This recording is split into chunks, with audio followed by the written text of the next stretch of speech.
Hello and welcome to another Spectrum Drama, where we take a look at the hottest posts on Spectrum for the week and give our opinions on them. So before we start, don't forget that we are running an awesome competition this month. Not one, not two, but 3 Tumble Rangers. So we've got 2 Tumble Ranger TRs to give away and 1 Tumble Ranger RC. Which is awesome. So if you want to be in the chance to win one of those, all you need to do is pop a comment in this and every video between now and the end of the month for more chances to win. And don't forget to append your comment with either TR, RC or TR, RC if you want both, and if you have no preference. So yeah, get commenting for your chance to win.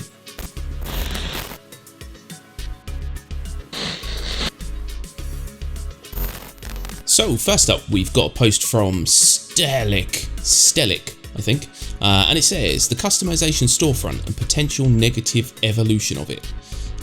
So basically, this quite a long post. Definitely read it, but the long and short of it is, if they do decide to go down the route of having an in-game real money transaction storefront, to upgrade, to buy, components, all that kind of stuff. That could lead to negative side effects for the game, i.e. people being able to just buy what they want rather than having to earn it, which means that in order to make earning it worthwhile, they'll need to make it harder to earn, to weigh up the cost of buying it, essentially that kind of stuff. A lot of games have had this problem, so what I think Stellic is hoping for is that we have no in-game real money transactions, all bought outside of the game. I thought it was going to be customizations and stuff. Is that what you thought? That it was just customizations and, ships, and that was basically it? Yeah. That's kind of what they're going with. I think when Star Citizen actually goes live, the idea was to basically just sell UEC packets. And then you spend that UEC on whatever you want in game. We really don't want example 2 that he's laid out there, where there is some dodgy storefront on the Moby-Glass, and you can just buy weapons or whatever straight from that. It can have a negative effect, and it could increase the grind for a lot of things. It's not a good proposition. No, definitely not. I mean, there's other games, I can't think of any off the top of my head, which is annoying, but other games I know have had this problem with the ability to buy in-game with real-world money, and then all of a sudden, the one that really springs to mind was For Honor. Yeah.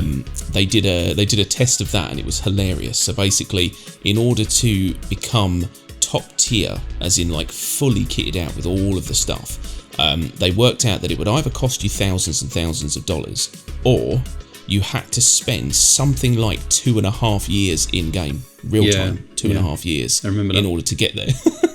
And you're just like, how could you make such a flawed system? Absolutely unreal. So yeah, I really hope that they don't go down that route. But I mean, we're quite hopeful. I think that they're going to kind of stick to their guns here and just make it more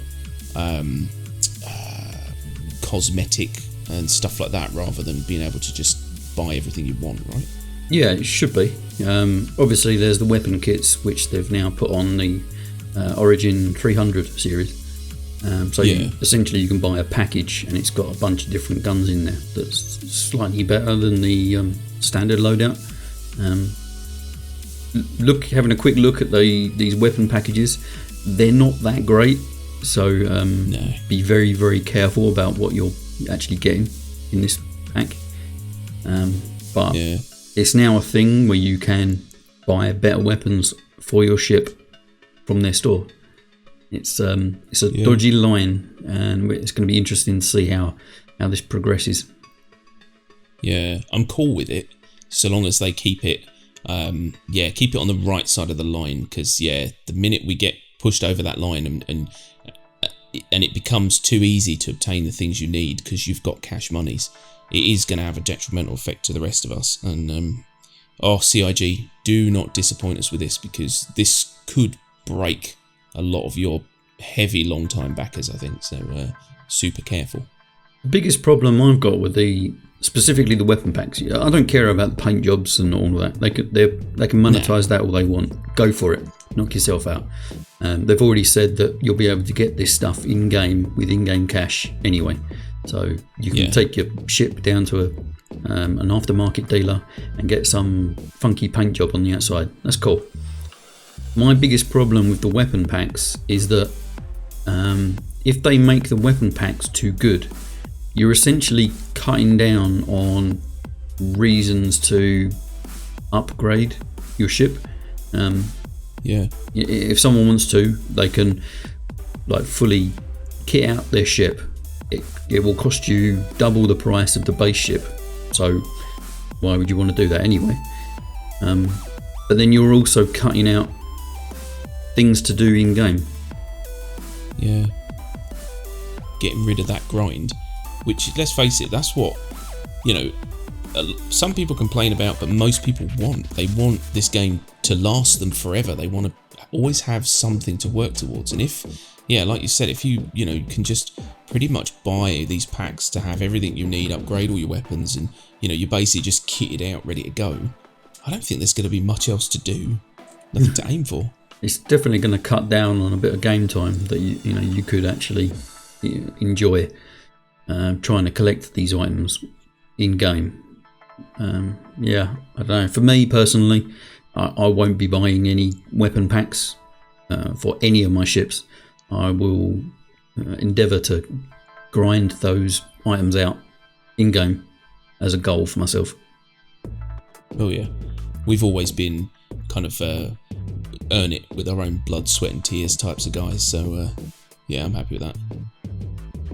Cool. So next up we've got a post from Kando, and it says, pay to win, or is it something else? So it is said that this game is not pay to win. It isn't. Well then, it is fast becoming a pay for advantage game. So basically you can buy stuff with real money for an advantage over other people who work for it in game.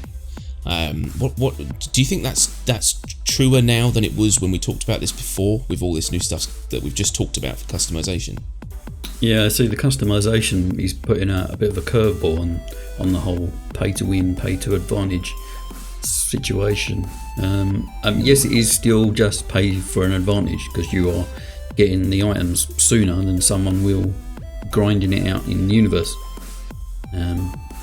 But again, it's something you're going to have to kind of keep a close eye on, because if they start introducing specific items that you can only get from the cash store, then we've got a problem.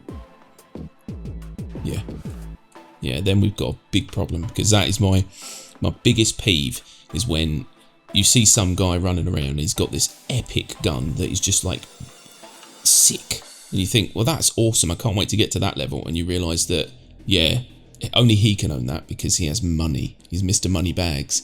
That's just not fair. But I mean, pay for advantage unfortunately, that is the way of games now. If they want to keep a revenue coming in, they're going to have a store. They have to give you something that's worthwhile for your money, because skins and paint jobs aren't going to cut it forever. So there has to be things that people feel are an advantage for paying that money. So yes, it's pay for advantage. But if you're good at this game, if you put some time in and get good at this game, then those people who've got a slightly better gun than you, if you're more tactical, if you have a better sense of your surroundings, then you should own them in a gunfight, whether they've got a slightly better gun or not. So I wouldn't worry really too much about it. Yeah. So some other examples of games that use the pay for advantage scheme are Warframe and EVE Online.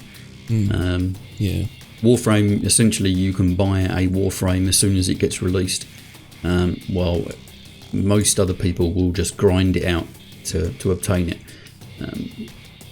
Yes, you're getting the Warframe like as soon as it hits the store. That's fine. Everyone else, maybe a week or two later. It's not a big deal. It really isn't. Everything in Warframe you can obtain in game, so it's not a problem. Same thing with EVE. You can buy, I think it was Plex, and you can sell them in game to get in-game cash, which you can then use to buy ships or weapons or whatever you want. But you know, anyone else in the universe who is not buying things can just do missions, grind out the money in game, and then go and get it a little bit later. Pay for advantage is a proven way for these kind of games to run and keep running. So, you know, Star Citizen, CIG, they're not reinventing the wheel here. These are practices which are already on the market.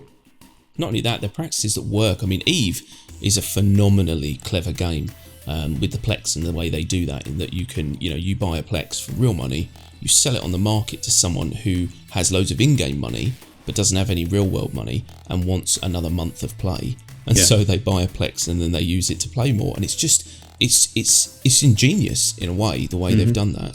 And at no point do you feel underpowered, because like you said, it's only a matter of like a week or two before you catch these people up who've spent real money on it.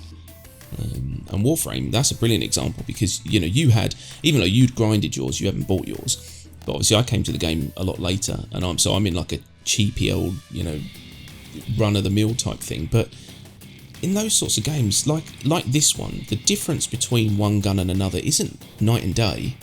It's fractions. Yeah. And it's the same with those Warframes. They just have slightly different abilities that give you different ways of doing stuff. You know, you were churning through people, but I was also able to do the same thing just in a slightly different way, because I didn't have the higher stuff. It swings and roundabouts. I think that, like you said, they're not doing anything different. They're just following the trend that works. And they need to make money. So what can you do? Give them all your money. Cool. So last up, we've got a post from Annabelle Huxley. We've got to stop meeting like this. So it says, "Yay! A fully functional game loop." The long and short of this is flew around, logged out, logged back in. You know, in ship. Landed, got a ship back, you know, went, did some mining, put minerals in the ship, logged out, logged back in, you know, half an hour later, everything's still there, you know, and then, you know, went to Olisar and sold the stuff. So what Annabelle's getting at is that there is that kind of more persistence now, a more reliable bed logging, so that you can kind of play the game a lot more comfortably. It doesn't feel so immediate, like a rush to have to go and do this stuff in case, you know. Fully functional game loop, blow? Yeah, it's a little bit of a misleading title. I think Annabelle's idea of a functional game loop and mine are completely different. Oh yeah. Yeah, basically she's done some mining, which has been in the game for a while now. What she's really alluding to is the bed logging, like you said. And that is a new fix for 3.5.1. Quite excited to test it out. As of recording this video, we are about 10 minutes from going live with 3.5.1 for me for the first time, and I'm very excited to see how it performs.